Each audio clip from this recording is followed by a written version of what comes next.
오늘 하나님께서 저희들에게 주시는 말씀입니다. 베드로전서 1장 18절에서 22절까지입니다. 제가 봉독하겠습니다. 너희가 알거니와 너희 조상이 물려준 헛된 행실에서 대속함을 받은 것은 은이나 금같이 없어질 것으로 된 것이 아니요 오직 흠없고 점없는 어린 양 같은 그리스도의 보배로운 피로 된 것이니라. 그는 창세전부터 미리 알린 바 되신 이나 이 말세에 너희를 위하여 나타내신 바 되었으니 너희는 그를 죽은 자 가운데서 살리시고 영광을 주신 하나님을 그리스도로 말미암아 믿는 자니 너희의 믿음과 소망이 하나님께 있게 하셨느니라. 너희가 진리를 순종함으로 너희 영혼을 깨끗하게 하여 거짓이 없이 형제를 사랑하기에 이르렀으니 마음으로 뜨겁게 서로 사랑하라. 아멘. 오늘부터 다시 베드로전서 강해 시작합니다. 생명의 말씀이 살아 역사하여 우리의 혼과 영과 관절과 골수를 찔러 쪼개기까지 하여 우리의 마음과 생각과 뜻이 숨김없이 하나님 앞에 드러나는, 하나님께 숨는, 하나님을 피난처로 삼는 구원의 은혜를 간구드립니다. 베드로전서를 받고 있었던 성도들은 말이죠, 세상에 어떠한 대우를 받았을까라는 생각을 한번 해보셨습니까? 당시 그 정황을 예측할 수 있는 로마 황제 칙령이 있습니다. 문서로 되어 있는데요. 로마 황제가 한 지역을 관할하는 총독, 한 총독에게 내린 일종의 명령입니다. 그 1세기 말에 그 트라얀이라는 로마 황제가 있었는데요. 이 황제가 그 비두니아 본도 지역 총독 플리니라는 사람이 있습니다. 이 플리니에게 이렇게 조치하라라는 명령이 역사의 문서로 지금까지 남아 있습니다. 참고적으로 이 비두니아 본도 지역은 베드로전서 우리가 1장 시작하면서 이 베드로가 그 베드로전서를 받는 수신자들의 그 지명들을 기록하는데 그 중에 한 곳이 바로 비두니아 본도였죠. 그러니까 지금 그 비두니아 지역을 다스리고 있던 총독에게 내린 그 로마 황제 칙령을 우리가 읽어보면서 그 당시에 비두니아 지역에 살았던 이 성도들이 어떠한 대우를 받았는가 짐작할 수 있다는 것이죠. 참고적으로 그 비두니아 본도 지역은 지금의 터키 북부 지역을 말하는데, 자, 이 총독 그 플리니는 이 로마 황제에게 그리스도인들, 기독교인들을 어떻게 처리할까요? 라고 묻습니다. 트라얀이 이제 황제가 답을 주는데 이렇게 이야기를 합니다. 그리스도인들을 추적할 필요는 없다. 쫓아다니면서 잡을 필요는 없다. 그런데 고소가 들어오면 체포하고 죄가 입증되면 벌을 주라. 뭐 특별히 다를 건 없잖아요, 그죠? 그런데 가만히 들여다보면 사실 이게 좀 역사적인 상황을 우리가 살펴보면 대단히 부당한 대우를 받은 것을 우리가 확인할 수 있는데요. 그러니까 겉으로 보면 그리스도인들 무조건 체포의 형벌을 가하진 않았습니다. 그런데 이런 이야기를 하죠. 고소가 있을 경우 제재를 가하라는 것입니다. 다시 말하면 아무리 이웃과 사이가 좋았어도 한순간에 이웃이 그리스도인들을 고소하면 그리스도인들은 대단히 불리해집니다. 이로 인해서 옥에 갇히기도 하고요. 억울하게 죽음까지 당해야 했던 것이죠. 베드로전서를 받고 있었던 시기가 트라얀 황제 이전의 상황인 것 같은데요. 당시 성도들이 어떠한 부당한 대우를 받았는지 조금이나마 짐작할 수 있는 역사적인 단서입니다. 이러한 예매한 고난과 비난과 여러 가지 시험을 부당하게 당하고 있었던 것이죠. 그러한 성도들에게 힘과 위로를 줘야 되는데 어떻게 줄 것인가? 그 트라이안 황제가 이렇게 이야기를 하죠. 그리스도인들이 만약 곧 고소당했을 때 기독교를 포기하고 예수를 포기하고 로마 신들에게 기도하고 로마 신들을 숭배하면, 황제를 포함했겠죠. 그리스도인들이 과거에 그 어떠한 의심될 만한 죄를 지었다 할지라도 용서해 주라는 거예요. 그게 황제의 명령이었습니다. 자, 여러분들이 성도들이었다면 어떻게 하시겠습니까? 성도들이 예수를 등지고 부인할 수 있는 충분한 유혹거리가 되는 명령이었죠. 이러한 상황에 지금 말씀을 받고 있다라고 생각하시고 오늘 본문의 말씀을 우리의 마음에 담기 원합니다. 사도 베드로는 오늘 말씀을 통해서 다시 한번 예수 그리스도에 집중합니다. 참 이상하죠? 예수 그리스도를 시작해서 지금까지 설명했는데 그치지 않습니다. 예수 그리스도를 또 한 번 선포합니다. 늘 말씀드리지만 복음밖에 없어요. 세상을 이길 힘은 예수 그리스도밖에 없습니다. 새로운 것이 없습니다. 해 아래 새로운 것이 없어요. 우리가 예수의 복음에 빠져 살면 세상도 우리를 감당치 못하지만 우리가 예수의 복음에 실증이 나기 시작하면 세상이 우리를 쉽게 봅니다. 우리의 영혼이 걷잡을 수 없이 흔들리기 쉽기 때문이에요. 오늘도 다시 예수의 복음으로 들어가기 원합니다. 18절입니다. 오늘 본문, 너희가 알거니와 너희의 조상이 물려준 헛된 행실에서 대속함을 받은 것은 은이나 금같이 없어질 것으로 된 것이 아니요. 사도 베드로는 성도들의 분명한 정체성, 너희는 누구인가, 너희의 존재론에 대해서 이야기를 하죠. 너희는 한마디로 말하면 대속함을 받은 자들이다. 이 대속함을 받다라는 단어는 당시 로마 사회에서 자주 사용되는 단어죠. 로마 시대에 노예 또는 종이라는 신분이 있었잖아요. 그러니까 노예와 종은 사고 팔 수 있는 매매가 가능했습니다.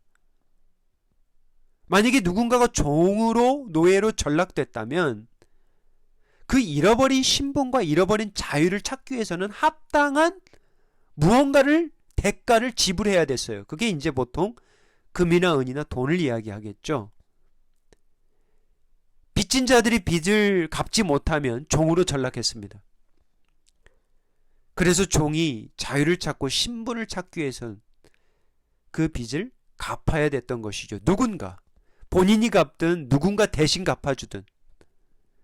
사도 베드로는 바로 이러한 점을 이야기를 하는 거예요. 너희들이 헛된 행실에서 대속함을 받은 것은 은이나 금같이 없어질 것으로 된 것이 아니요. 헛된 행실에 대한 죗값을 지불해야 되는데 은이나 금으로 해결될 수 없다라는 것이죠. 헛된 행실의 노예, 헛된 행실의 종인 너희를, 금이나 은을 가지고서는 너희를 다시 자유인으로 살 수 없다라는 것입니다. 생명값이죠. 저와 여러분의 생명값.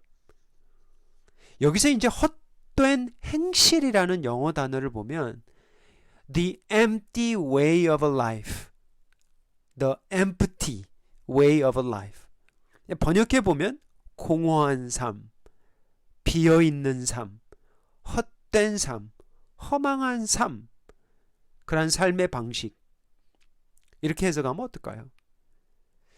산다고 살았는데 돌아보니 허망한 것으로 가득한 삶, 텅텅 비어 공허한 삶. 좀 더 구체적으로 말하면 예수가 없었던 인생, 내가 여전히 주인 되었던 인생, 죄로 가득했던 인생, 틈만 나면 죄의 노예로 살았던 인생, 이러한 헛된 삶으로부터 구원받을 수 있는 것은 은이나 금같이 없어질 것으로 되는 것이 아니다. 은이나 금으로 대속받을 것 같으면 그것은 진정한 구원이 아니다 라고 말하는 것이죠. 19절입니다. 오직 흠없고 점없는 어린 양 같은 그리스도의 보배로 피로 된 것이니라. 헛된 삶으로부터, 허망한 죄의 노예로부터 그러한 삶으로부터 구원받을 수 있는 것은 은이나 금이 아니라 오직 흠없고 점없는 어린 양 같은 그리스도의 보배로운 피로 된 것이니라. 예수님을 소개하면서 어린 양이라고 부르되 오직 흠없고 점없는 어린 양이라고 말하는 이유는 성도들에게 구약을 상기시키기 위함이죠. 하나님의 백성들이 그들의 헛된 행실,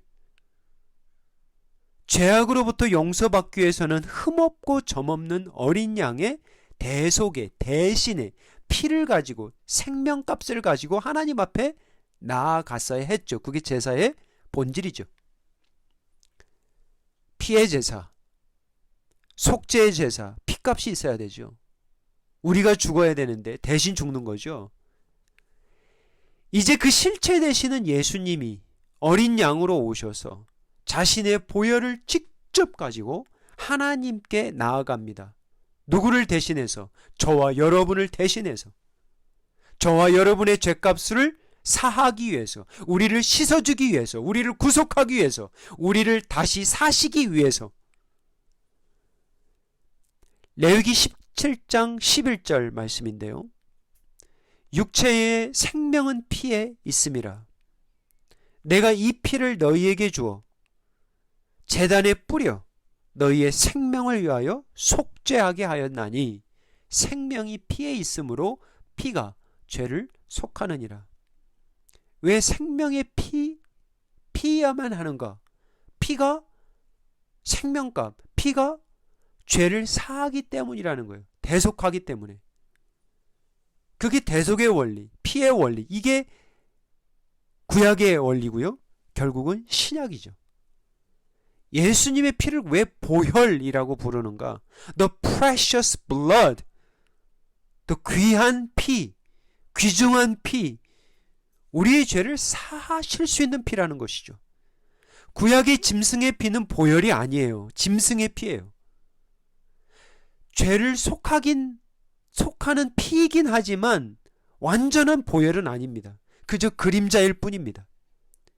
우리의 헛된 행실과 은은 없고 죄로만 가득한 죄가 나의 주인 되었던 그 허망한 삶으로부터 구원할 수 있는 것은 점없고 흠없는 죄가 없는 완전하신 예수의 어린 양의 보혈로 가능하다는 것이죠. 할렐루야. 우리가 다 아는 복음이죠. 그죠? 목사님 저거 다 아는데요. 저 그 수없이 들은 복음인데요. 사도 베드로는 또 얘기하는 거예요. 오늘 다시 들으시고 복음을 확신하시고 복음을 누리시기 바랍니다. 여러분은 예수의 보혈이 뿌려진 심령입니다. 예수의 보혈로 구속된 자들이에요. 금과 은이나 세상에서 없어질 것으로 여러분을 구속한 게 아닙니다. 예수님의 보혈로 저와 여러분을 사셨습니다. 저와 여러분은 예수님의 것입니다. 할렐루야. 베드로가 고난 중에 있던 성도들에게 바로 이 사실을 다시 한번 상기시켜 주는 거예요. 그러면서 위로하고 있습니다. 여러분에게 이 복음이 바로 필요합니다. 사랑하는 성도님 여러분, 이 예수의 복음이 저와 여러분에게 위로가 됩니까? 중요한 것은 당시 성도들은, 고난 중에 있었던 성도들은 이 복음, 이 예수의 말씀으로 위로를 받았다라는 것이죠. 20절입니다. 사도 베드로는 예수님의 이 보혈의 구속사건, 십자가 사건을 이렇게 설명합니다. 그는 창세전부터 미리 알린 바 되시니나 이 말세에 너희를 위하여 나타내신 바 되었으니. 그러니까 예수님은 창세전부터 계신 분이에요. 예수님은 창세전부터 이미 작정하신 분이에요. 성삼위 하나님이. 너희를 위하여 이제 이 말세, 이 마지막 때에 너희를 위하여 직접 나타내시기로 작정하신 거죠. 계획하신 거예요. 너희를 위하여 육신을 가지고 오시기로 작정하신 거예요. 성삼위 하나님이, 예수님이 갑작스럽게 결정하신 게 아니라니까요. 이놈들이 이렇게 반응하네. 내가 내려가야 되겠네. 이게 아니에요. 좀 생각해 봐야 되겠는데 그게 아닙니다. 이미 작정하시고 내려오시는 거죠. 참고로 여기서 말하는 말세는 예수님의 초림과 다시 오심, 재림 사이의 기간을 말합니다.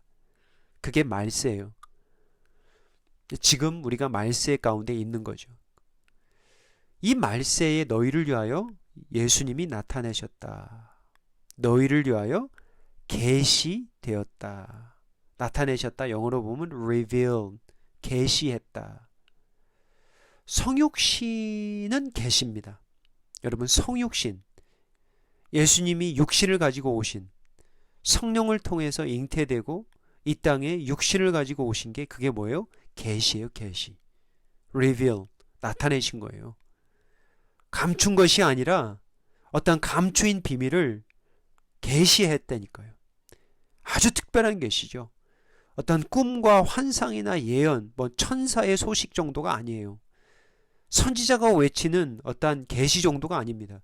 성육신의 계시를 통해서 직접 나타나셨어요. 그게 크리스마스입니다. 그러면 왜 예수님이 육신을 가지고 오셨는가? 너희를 위해서. 저와 여러분을 위해서. 왜요? 계시하기 위해서. 너희가 눈으로 직접 보고 너희의 눈으로 직접 들어보라고. 하나님이 너희를 얼마나 구속하시는지, 얼마나 사랑하시는지, 너와 너희의 백성들이 얼마나 그 죄악이 가증한지.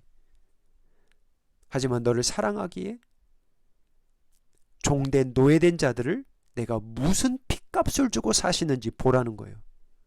너의 눈으로, 너의 귀로 직접 보라는 거예요. 성육신에 계십니다. 자, 이제 말세와 예수 그리스도의 나타나심에 대해서 우리가 봤고요. 이제 두 구절 정도 우리가 볼 텐데 이제 적용이에요. 자, 사도 바울은 이제부터 적용이 들어가는데 영어로 말하면 so what? 예수님이 이 말세에 너희를 위하여 나타나셨는데 그러면 지금 나와 무슨 상관이 있는가? 좀 더 구체적으로 말하면 말세에 나타나신 예수님과 나의 신앙은 무슨 관계에 있는가? 우리가 이 얘기를 했지만 좀 더 구체적으로 세 가지 삶을 이야기합니다. 세 가지 삶. 첫 번째 적용 메시지는 말세와 나와 신앙의 관계예요. 예수님이 이 말세에 나타나신 구체적인 이유. 첫 번째는 믿음과 소망을 잃지 말라는 거예요. 믿음과 소망을 잃지 말라는 거예요. 21절입니다. 너희는 그를 죽은 자 가운데에서 살리시고 영광을 주신 하나님을 그리스도로 말미암아 믿는 자니 너희의 믿음과 소망이 하나님께 있게 하셨느니라. 예수님이 이 말세에 너희를 위하여 나타나셨는데 어떻게 나타나신 거예요? 예수 그리스도의 죽으심과 부활이라니까요. 성육신이 왜 필요했어요? 십자가에서 보혈을 흘리기 위해서. 죽은 자 가운데서 부활하시기 위해서. 부활이 뭔지, 대속이 뭔지 알려줘야 될 거 아니에요. 계시해야 될 거 아니에요. 너의 헛된 행실을 대속하기 위한 예수 그리스도의 십자가의 죽으심과 영광의 부활을 통해서 너희의 믿음과 소망이 결국은 하나님께 있게 하기 위해서. 그게 첫 번째 메시지라는 거예요. 근데 베드로가 강조하는 부분이 어떤 부분이냐면 자세히 한번 읽어보면 하나님을 그리스도로 말미암아 믿는 자가 되었다. 이렇게 이야기를 하죠. 하나님을 어떻게 믿게 되었다? 그리스도로 말미암아 믿게 되었다. 여러분 잘 아시는 말씀 요한복음 14장 6절. 예수님이 이렇게 말씀하시잖아요. 예수께서 이르시되 내가 곧 길이요 진리요 생명이니 나로 말미암지 않고는 하나님께로 올 자가 없느니라. 하나의 길이 아니라니까요. 하나의 진리가 아니라니까요. The way, the truth, the life. 오직 외길입니다. 오직 진리예요. 오직 생명입니다. 누가? 예수님이. 그리고 나서 그 다음에 이야기를 하시는 게 뭐예요? 나로 말미암지 않고는 아버지께로 올 자가 없느니라. 왜죠?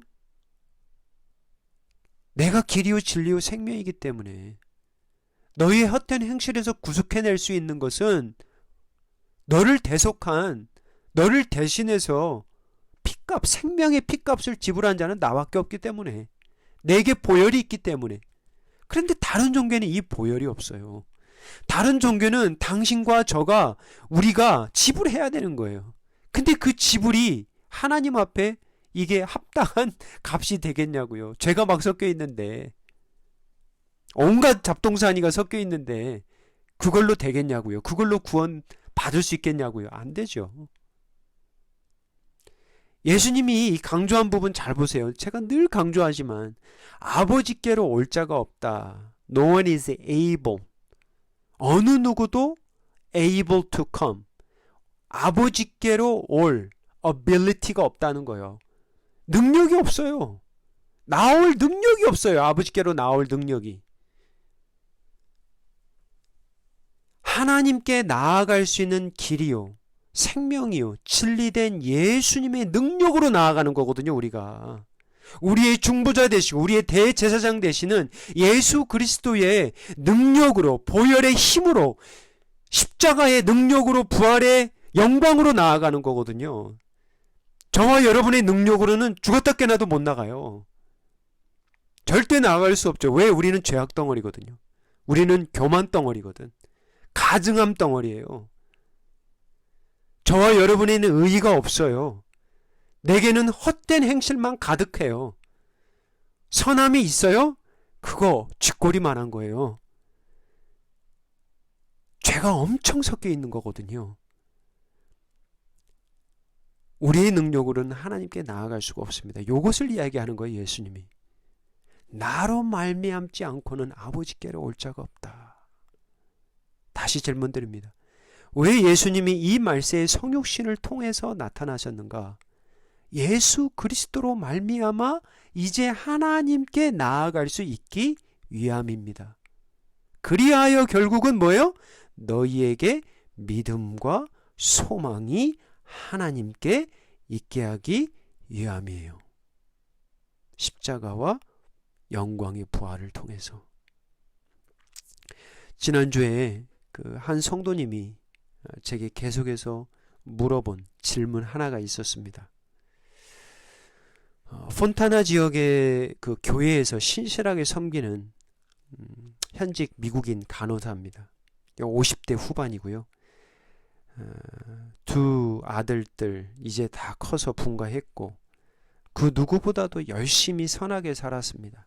그런데 최근에 아주 불행한 교통사고를 당하셨어요. 자신의 잘못도 아닙니다. 그래서 결국 어떻게 됐냐면 다리 하나를 잃게 됐습니다. 여러분, 이게 지금 안 당해봐서 그렇지 갑작스럽게 다리 하나를 잃었다고 보십시오. 그래서 제게 던지는 질문이 이거예요. 울면서. 목사님, 왜 제게 이런 일이 일어났을까요?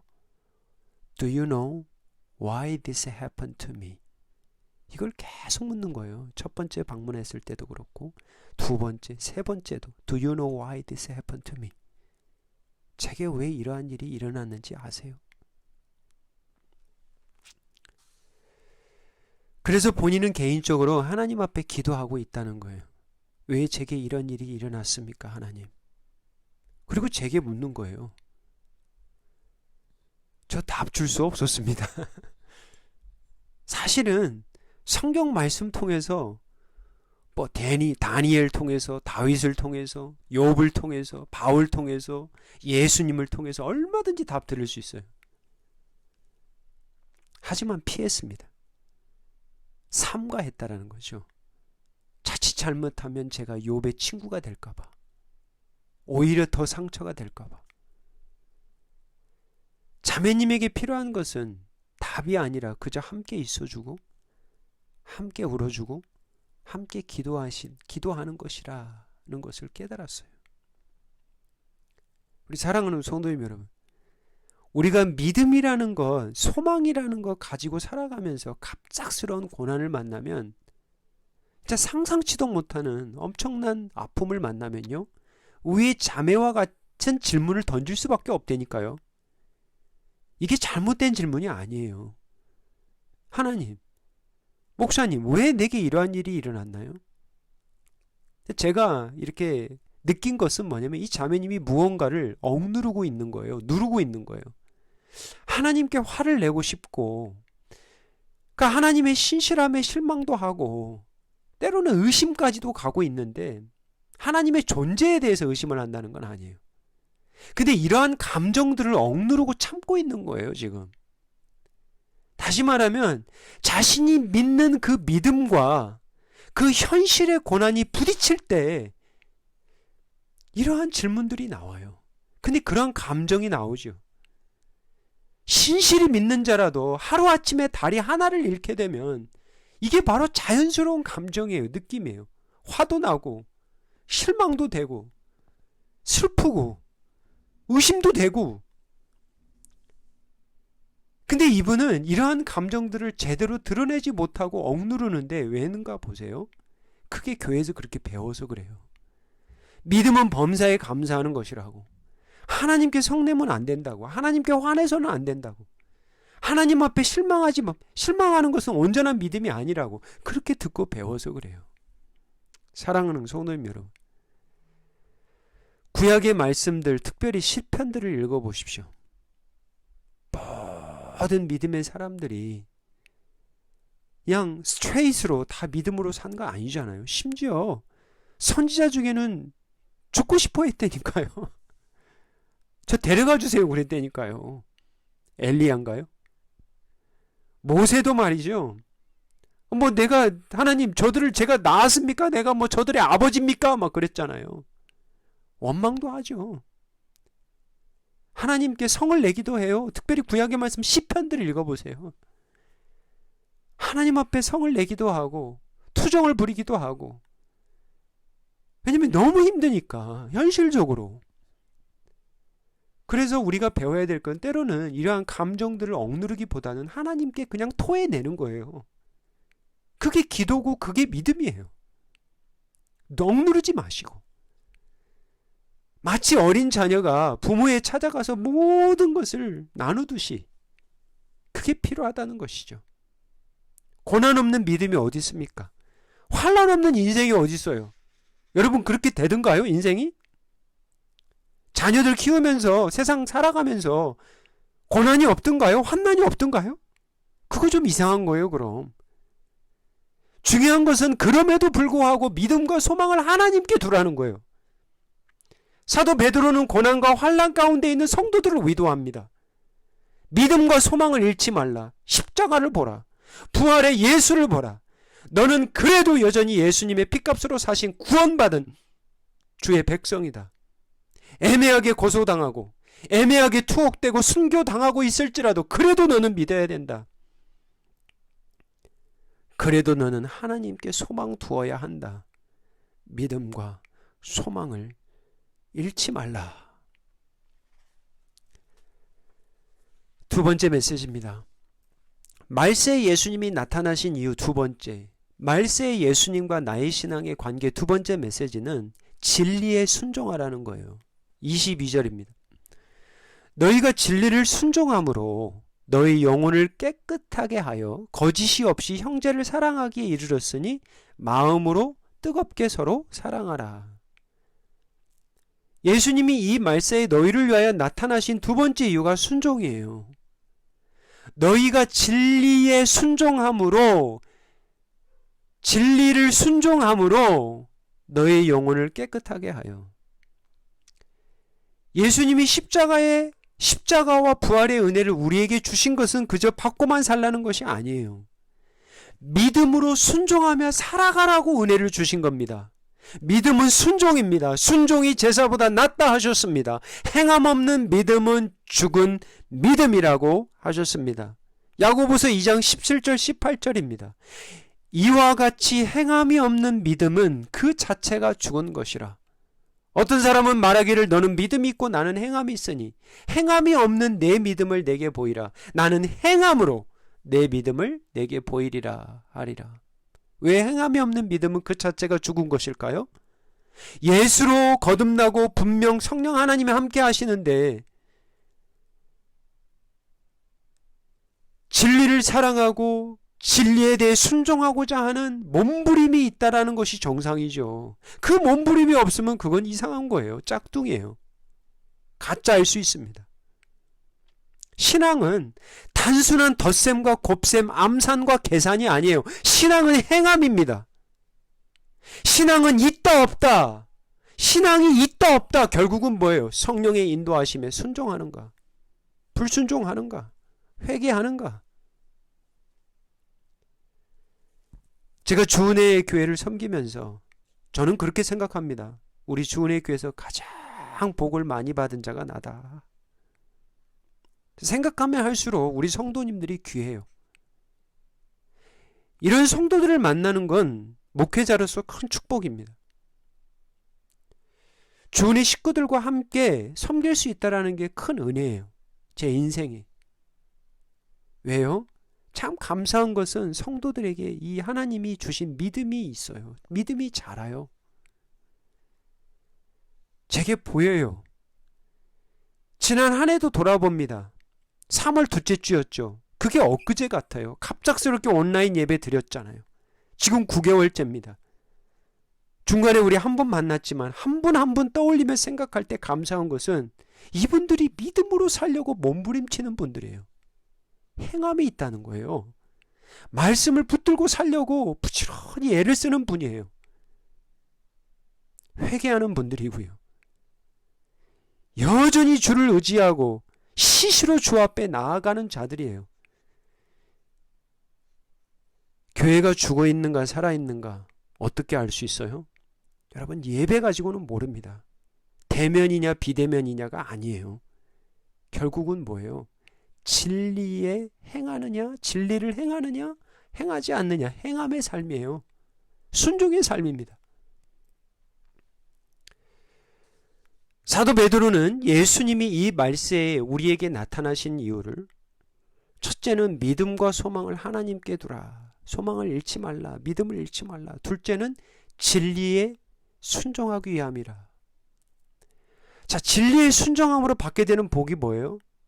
영혼이 깨끗해진다. 22절 다시 읽어보세요. 너희가 진리를 순종함으로 너희 영혼을 깨끗하게 하여 거짓이 없이 형제를 사랑하기에 이르렀으니 마음으로 뜨겁게 서로 사랑하라. 여기서 영혼이라는 것이 눈에 보이지 않는 soul, 영혼, spirit 이런 쪽으로 해석하기보다는 저와 여러분의 전반적인 삶으로 해석하는 게 좀 낫습니다. 우리의 전인격적인 삶. 다시 말하면 우리가 진리의 말씀에 순종할 때 일어나는 우리의 삶의 변화가 있어요. 그게 바로 정결함이에요. 깨끗해집니다. 더러운 거 좋아하는 사람은 없죠. 깨끗한 거 싫어하는 사람이 있습니까? 예수 그리스도의 복음이 뭐예요? 구원이 무엇이며 믿음이 뭐예요? 정결한 삶이에요. 거룩한 삶을 쫓아가는 거예요. 죄를 미워하고 의를 사랑하는 삶이에요. 그러면 어떻게 정결해져요? 자동으로 정결해지나요? 아니에요. 말씀에 순종할 때 깨끗해져요, 그릇이. 여러분의 가정이 말씀에 온전히 서 있고 여러분의 심령이 말씀을 붙들고 그 말씀을 읽는 정도가 아니라 말씀을 쓰는 정도가 아니라 한 말씀이라도 한 절의 반절이라도 반의 반절이라도 그 말씀을 여러분이 직접 행할 때 순종할 때 여러분의 삶에 정결함의 은혜가 드러납니다. 죄가 뭐예요? 죄가 뭐죠? 한마디로 하나님처럼 되고자 하는 것입니다. 죄가. 내가 하나님처럼 살아가는 것이 그게 죄예요. 내가 주인 행세하고요. 내가 세상의 중심이고요. 내 기분, 내 감정 상함은 다 싫고요. 내 기분, 내 감정 좋으면 세상이 천국으로 보여요. 이것이 바로 하나님처럼 살아가는 죄의 삶이에요. 우리가 육신을 가지고 살아갈 때 이것에 자유할 자 단 한 사람도 없습니다. 끊임없이 이 생각 들어옵니다. 어떻게 이길 수 있어요? 십자가의 죽으심과 영광의 부활을 통하여 우리가 받게 된 은혜가 바로 성령 하나님의 임재인데 성령 하나님이 우리를 이기게 하세요. 죄에 이기게 하세요. 죄에 빠지면 우리의 영혼을 찌르시고 자르시고 수술하셔서 회개케 하십니다. 애통케 하셔요. 교만하면 자빠지게도 하시고요. 성령 하나님이 어떻게 우리를 인도하시는가? 진리에 순종케 하십니다. 기억하시기 바랍니다. 우리가 진리에 순종할 때 우리의 삶이 정결해집니다. 깨끗해져요. 우리가 진리에 순종할 때 회개와 구원의 역사가 끊임없이 일어납니다. 자, 마지막이죠. 말세 예수님과 나의 신앙 세 번째 메시지. 예수님이 이 말세에 왜 나타나셨는가? 사랑하라 하십니다. 사랑하라. 진리의 순종함으로 우리의 삶은 정결해지는 것으로 끝나지 않아요. 진리의 순종함으로 우리의 삶은 정결해지는 것으로 끝나지 않고, 정결해진 삶은 결국에 사랑에 이르게 된다 라고 말씀합니다. 22절 우리 다시 한번 읽어보시기 바랍니다. 너희가 진리를 순종함으로 너희 영혼을 깨끗하게 하여 거짓이 없이 형제를 사랑하기에 이르렀으니 마음으로 뜨겁게 서로 사랑하라. 결국은 사랑입니다. 사도 베드로가 말하는 메시지는 결국은 서로 사랑하라는 거예요. 거짓 없이 사랑하라는 것이죠. 뜨겁게 사랑하라는 거예요. 예수님의 진리는 결국 사랑으로 연결이 되어 있는 거죠. 진리와 사랑은 그래서 뗄래야 뗄 수 없다라고 말씀하는 거예요. 믿는데 사랑함이 없다. 그건 아니죠. 사랑하되 거짓 없이 사랑하고, 사랑하되 뜨겁게 마음으로 사랑하라 하십니다. 사랑은 고난을 이기게 합니다. 부부가 아무리 힘들어도 서로 사랑하면 고난이 작게 보여요. 거짓 없는 사랑이, 뜨거운 사랑이 서로를 넉넉하게 해요. 고난은 여전히 있는데 사랑을 주고받으면 고난은 여전히 있어요. 그런데 그 고난을 넉넉하게 이길 힘이 생깁니다. 지난주 나눈 말씀처럼 그 어느 때보다 지금이 이 코로나로 인해서 슬픔과 애통함이 많은 그런 때예요. 이 말은 그 어느 때보다 서로 뜨겁게 마음으로 사랑해야 될 때라는 것이요. 사도 바울은 믿음과 사랑을 이렇게 표현하잖아요. 여러분 다 아시잖아요. 산을 옮길 만한 모든 믿음이 있을지라도 사랑이 없으면 내가 아무것도 아니요. 믿음 따로, 사랑 따로의 신앙은 존재하지 않습니다. 신앙은 예수 그리스도의 진리에 기초한 사랑입니다. 말씀을 맺습니다. 지난주 제가 섬기는 곳에서 일어난 일이에요. 사랑하는 아내가 갑작스럽게 아파옵니다. 응급실로 향해야 되죠. 아내는 임신한 상태였습니다. 안타깝게도 응급실에 도착한 아내는 그만 숨을 거두고 말았습니다. 병원에서 일어난 일입니다. 지난주에.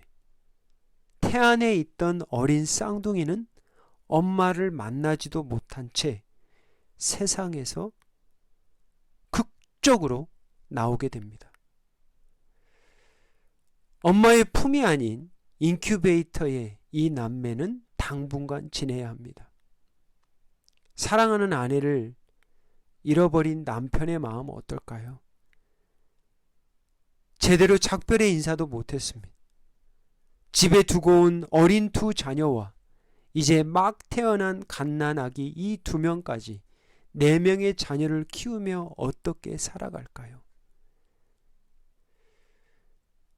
왜 나에게 이런 일이 일어났을까요? 라고 물어본다면 우리가 어떻게 대답할 수 있을까요?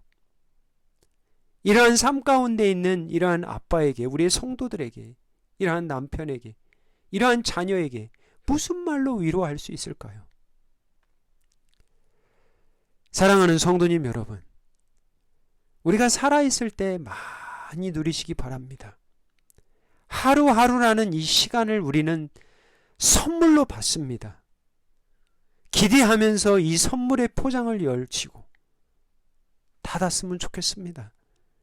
살다가 너무나 견디기 힘든 고난이 찾아올 때, 그때가 바로 십자가의 주님을 붙들어야 될 그때입니다.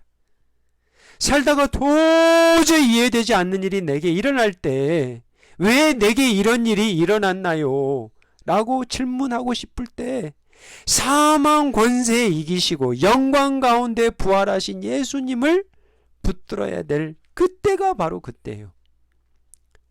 예수님이 이 말세에 우리에게 나타나시는 이유, 우리에게 믿음과 소망을 잃지 말고 하나님께 두게 하시며 진리 대신 예수님께 순종하되 그 순종으로 말미암아 우리가 더욱더 정결해지며 무엇보다도 서로를 뜨겁게 사랑케 하기 위함입니다.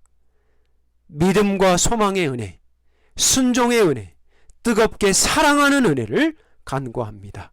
기도하겠습니다. 아버지 하나님, 우리에게 이해되지 않는 일이 일어날 때, 그 고난이라는 반갑지 않는 손님이 우리의 삶에 들어올 때, 주님, 십자가의 주님과 영광의 부활을 더욱더 붙드는 은혜를 허락하여 주옵소서. 말세에 살아가는 나그네와 같은 우리들이 믿음과 소망을 하나님께 더욱더 두게 하시고 진리의 말씀에 순종함으로 우리의 영혼이 더욱더 정결해지며 깨끗해지며 진리의 말씀에 순종함으로 십자가의 사랑으로 뜨겁게 사랑하는 은혜를 허락하여 주옵소서. 예수님의 이름으로 기도하옵나이다. 아멘.